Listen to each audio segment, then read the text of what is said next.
daughter a few years ago.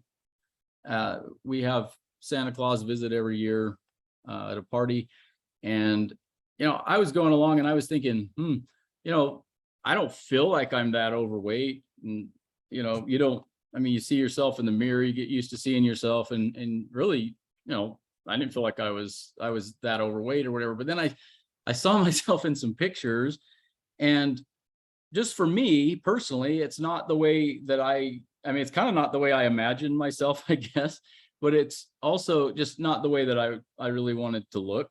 And so most importantly, knowing that weight was carrying some other health issues along with it, that was really the main problem. So as I looked at these pictures, I began to say to myself, man, I really need to make some changes. I want to look different. I want to feel different. And let me just change the slide. That's not changing for me. There. I think this was the picture. Do you have the pictures up, Toni?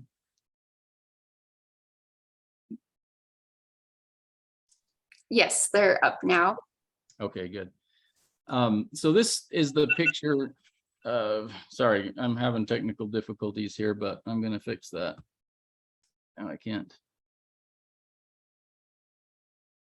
Okay, sorry. Is this the picture of me by the front door? There we go. Okay. So this is a picture I think that really, really sparked an interest in myself to start making some changes, to take some action. I was just not happy with the way I looked, I guess. And so that's the next kind of thing that happens in this cycle is after you kind of decide that you're going to do something, then there's kind of the why that goes into it that leads to that action. If you want to go to the next slide. So I started down that journey. I started the program and I was doing all the things that I was supposed to do.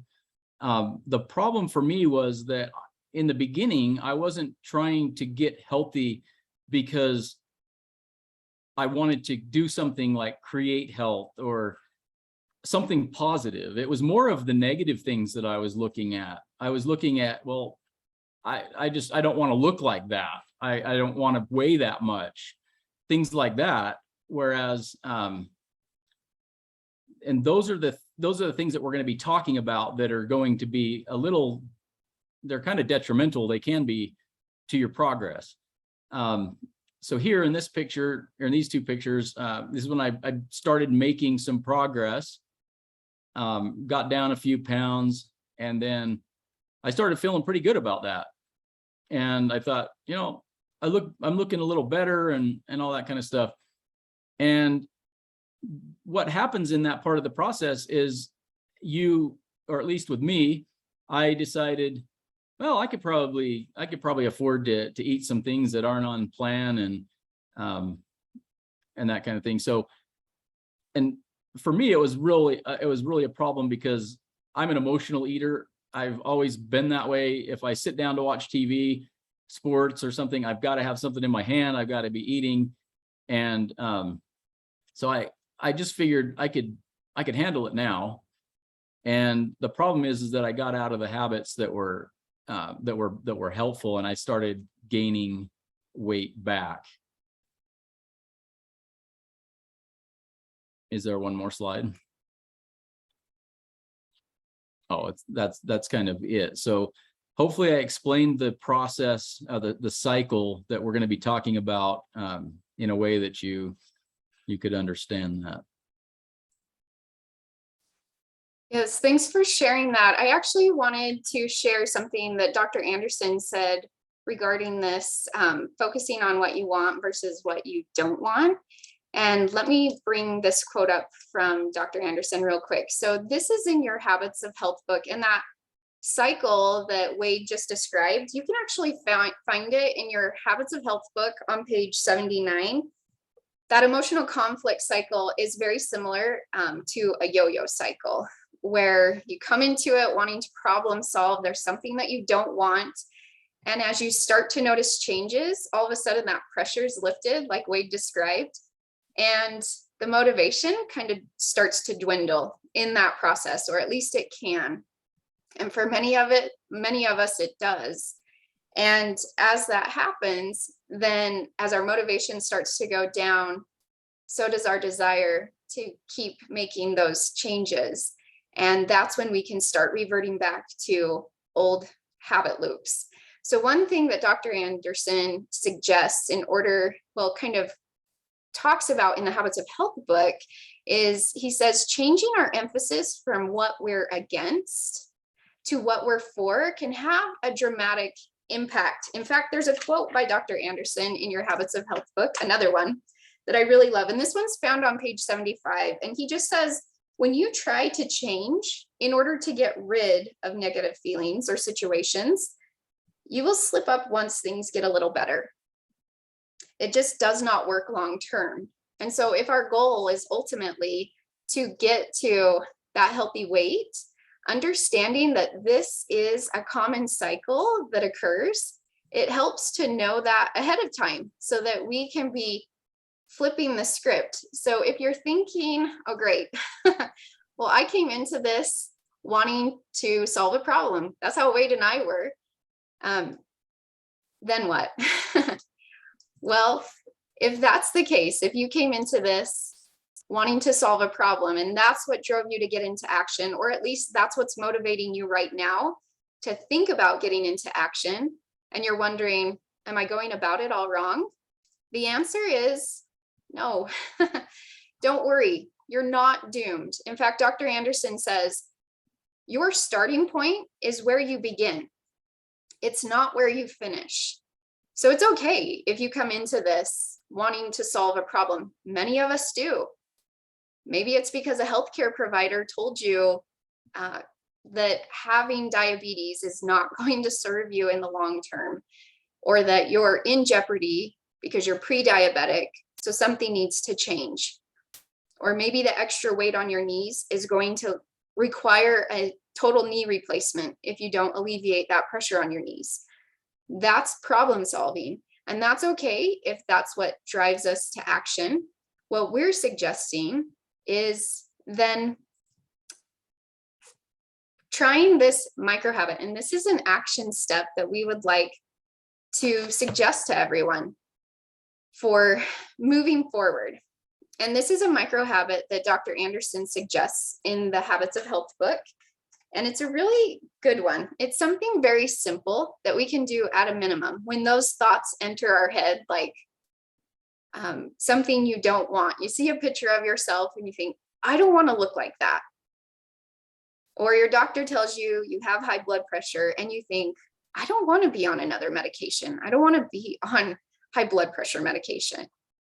Each time you think about what you don't want, reframe the thought by focusing on what you want to gain with a choice instead of what you want to lose.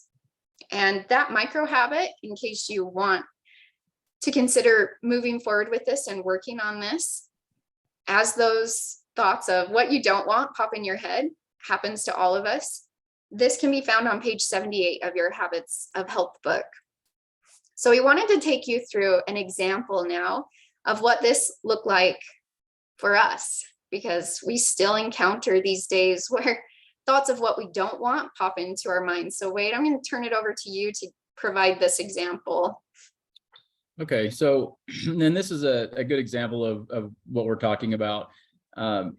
So my parents died. They had health issues at a fairly young age. My dad was 63, I think, and my mom was I think 58. And then recently we just lost my sister to health problems, and she was only 2 years older than me. She's 49. And so, you know, having seen some of those things, my thought was in the beginning was kind of like, well, I just don't want to die young. I want to be able to be around. Well, I guess initially it was just more centered around that, where I don't want to be sick. I don't want to have health problems, those types of things. And, since my sister died, most recently, it was just a couple of months ago, I guess it really made me see that I want it to be more than just not wanting to be sick or those types of things, or not wanting to die early. It was more of, I want to create health so that I can be around for my family.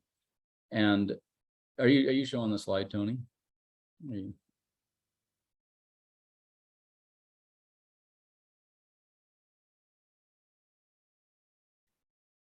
So yeah, I kind of reframed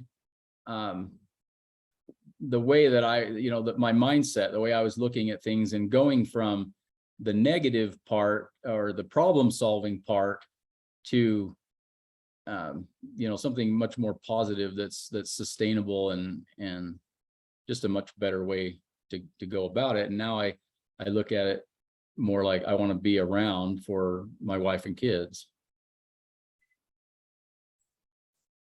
Thank you for sharing that.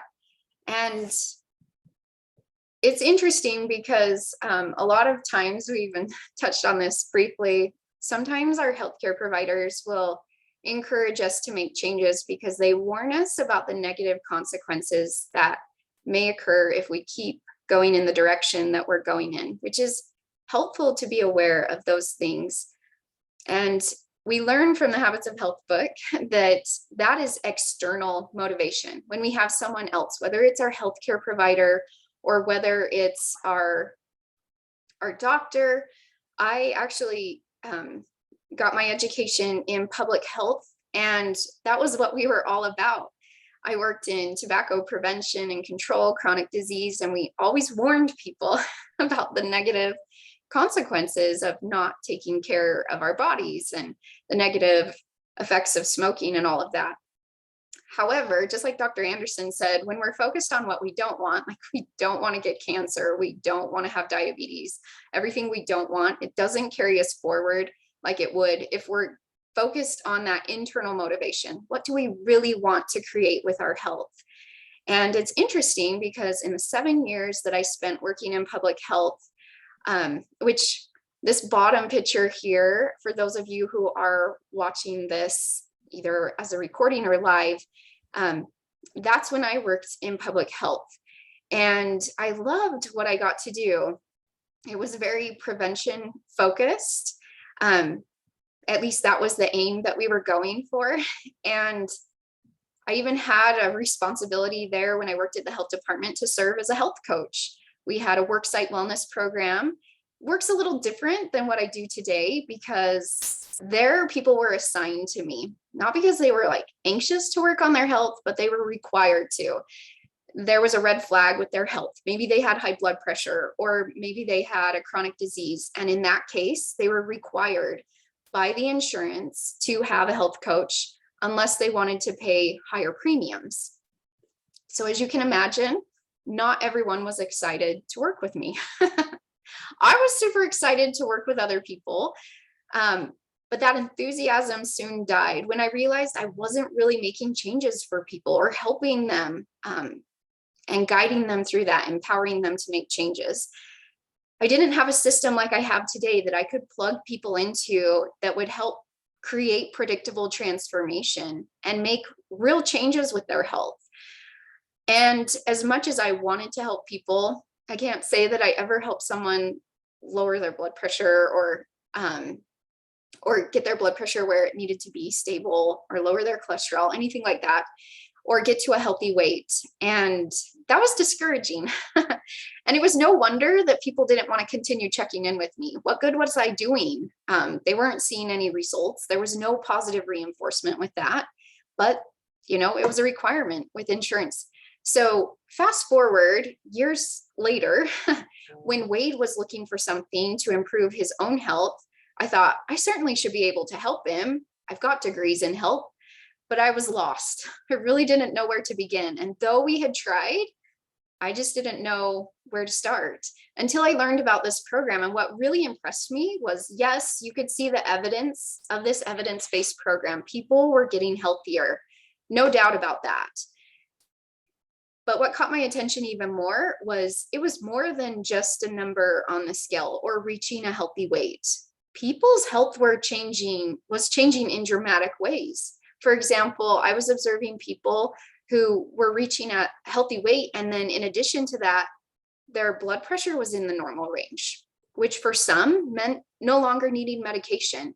And then I was observing others who no longer needed a CPAP machine for their sleep apnea. Now, that's not promised for every client on this program, but as I saw that happen again and again, I thought, we need to look into this, and we did. And my husband got started on this program towards the end of 2018. And when he got started, he was about 40 pounds over the weight limit, which the military had set with the military standards for his height. And 4 months later, he was in the right weight category for his height. He was down 40 pounds, and it was the first physical fitness test he took that didn't require additional steps to pass, meaning they didn't have to get the tape measure out and measure around his neck and his arms, chest, those types of things. He was where he needed to be, and he nearly had a perfect score on that PT test. Focusing on one habit at a time, he was able to improve his run time by nearly 4 minutes. And as he showed before, he was having experiences that he didn't before, energy that he didn't have before, showing up as a father that he didn't before. But these were things that he wanted. And that was fulfilling. And I had the opportunity to serve as his coach to get started. And from there, it just moved to helping other people who had observed his transformation and others that we met along the way. And that was very fulfilling to me. Contrast that with what I did earlier at the health department. It was really encouraging to see people experience these big changes with their health and invest in their health in powerful ways and get the results they were looking for as a result. So coaching, hands down, has been a wonderful experience for me. It's also given me the chance to work remotely, which is nice because of our growing family. And so, again, we want to encourage you as you move forward to consider working on that micro habit that Dr. Anderson suggests, where when something pops up in your mind of something you don't want, you can focus on something that you do want, reframing that into something that you do want. And we want to provide a reminder about next week. So at this same time, but different Zoom link, we will have our community time. And this is a larger group. This is our Health and Hope Night that happens once a month. And this is where our entire Optavia community comes together. Tonight we have a smaller crowd, but once a month we come together as a larger group. And so again, same time, 6:30 p.m. Mountain Time, 5:30 Pacific, 8:30 Eastern, and 7:30 Central. And this is the Zoom link where you can join that. And we encourage each of you to participate in that and come and be a part of our community. And we wanted to thank you for joining us for Healthy Together time tonight. What we're going to do for about the next 30 minutes is we are going to have 2 breakout sessions. And so many of you are clients already on this program, and you're loving the program. And some of you have even asked for more information about how to be 500% more likely to reach and maintain a healthy weight long-term. We may even have people on this call who aren't clients yet, but maybe you're looking into coaching for that reason or different reasons or all of the above. And then also some of you have inquired about how to reach into your community and bring others along with you. Maybe they are noticing your results on this journey and they have questions how to experience the same thing. That's not uncommon for our clients. And then how to improve your health with your healthy finances. So if any of those apply to you, we invite you to stay in this Zoom room. No need to click on a breakout room. However, for those of you who are new coaches, you just got started, we have a breakout room for you. And with that breakout room, you will be able to learn more about the coaching opportunity. And so if you have any questions, we can help move you into the appropriate breakout room. But otherwise, those of you who aren't staying for the second half, we will see you again next week at the same time. And then for those of you joining us in Coaching Quick Start, we will see you there in just a moment. And those of you who are staying for the piece about learning more about coaching, you'll just stay right in this room and we will get started here in just a moment. Thank you, everyone.